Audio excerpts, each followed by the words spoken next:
தற்போதைய அண்மை செய்தியை பார்த்து வருகிறோம்.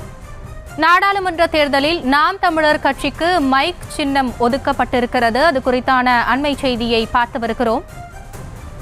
கரும்பு விவசாய சின்னம் மறுக்கப்பட்ட நிலையில் நாம் தமிழருக்கு மைக் சின்னம் ஒதுக்கீடு செய்யப்பட்டிருக்கிறது. நாடாளுமன்ற தேர்தலில் நாம் தமிழர் கட்சிக்கு மைக் சின்னம் ஒதுக்கீடு செய்யப்பட்டிருக்கிறது. அது குறித்தான அண்மை செய்தியை பார்த்து வருகிறோம்.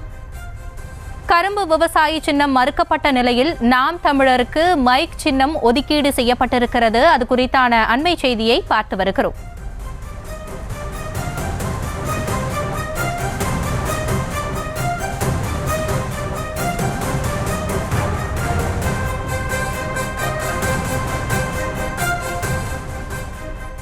அண்மை செய்தியாக பார்த்து வருகிறோம். நாம் தமிழர் கட்சிக்கு மைக் சின்னம் ஒதுக்கீடு செய்யப்பட்டிருக்கிறது. கரும்பு விவசாய சின்னம் மறுக்கப்பட்ட நிலையில் மைக் சின்னம் ஒதுக்கீடு செய்யப்பட்டிருக்கிறது. இது குறித்த கூடுதல் விவரங்களோடு இணைகிறார் எமது செய்தியாளர் ராஜேஷ். ராஜேஷ், வணக்கம். நாடாளுமன்ற தேர்தலில் நாம் தமிழர் கட்சிக்கு மைக் சின்னம் ஒதுக்கீடு செய்யப்பட்டிருக்கிறது, விவரங்கள். வணக்கம்.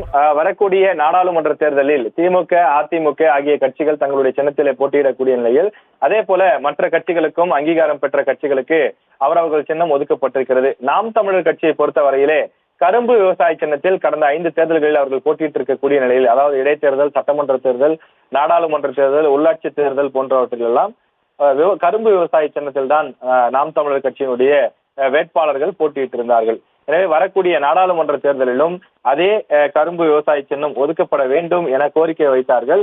ஆனால் அதற்கு முன்னதாக கர்நாடக மாநிலத்தை சேர்ந்த புதிதாக தொடங்கப்பட்டிருக்கக்கூடிய ஒரு கட்சிக்கு அந்த சின்னம் ஒதுக்கப்பட்டது. எனவே கரும்பு விவசாய சின்னம் நாம் தமிழர் கட்சிக்கு கிடைப்பதில் சிக்கல் ஏற்பட்டது. எனவே அந்த கரும்பு விவசாய சின்னம் நாம் தமிழர் கட்சி மீண்டும் பெறுவதற்காக முதலில் உயர்நீதிமன்றத்தையும் அதன் பிறகு உச்ச நீதிமன்றத்தையும் நாடியது.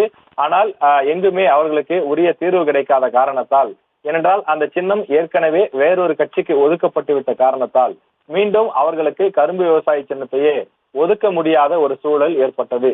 இதனால் ஒரு பட்டியல் கொடுக்கப்பட்டு இந்த பட்டியலில் உங்களுக்கு எந்த சின்னம் வேண்டுமோ நீங்கள் தேர்வு செய்யலாம் என்று தேர்தல் ஆணையத்தின் சார்பில் சொல்லப்பட்டதாகவும், அந்த அடிப்படையில் அவர்கள் தற்போது மைக் சின்னத்தை தேர்வு செய்திருப்பதாகவும் கூறுகிறார்கள்.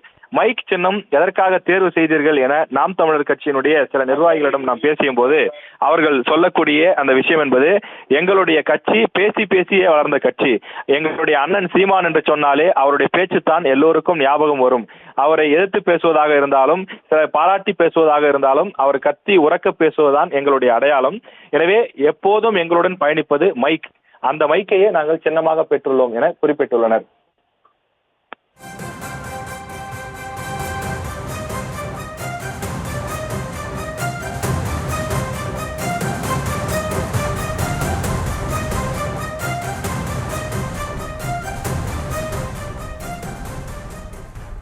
தங்களுடைய விவரங்களுக்கு நன்றி ராஜேஷ். செய்திகளை உடனுக்குடனும் துல்லியமாகவும் தெரிந்து கொள்ள சப்ஸ்கிரைப் பண்ணுங்க.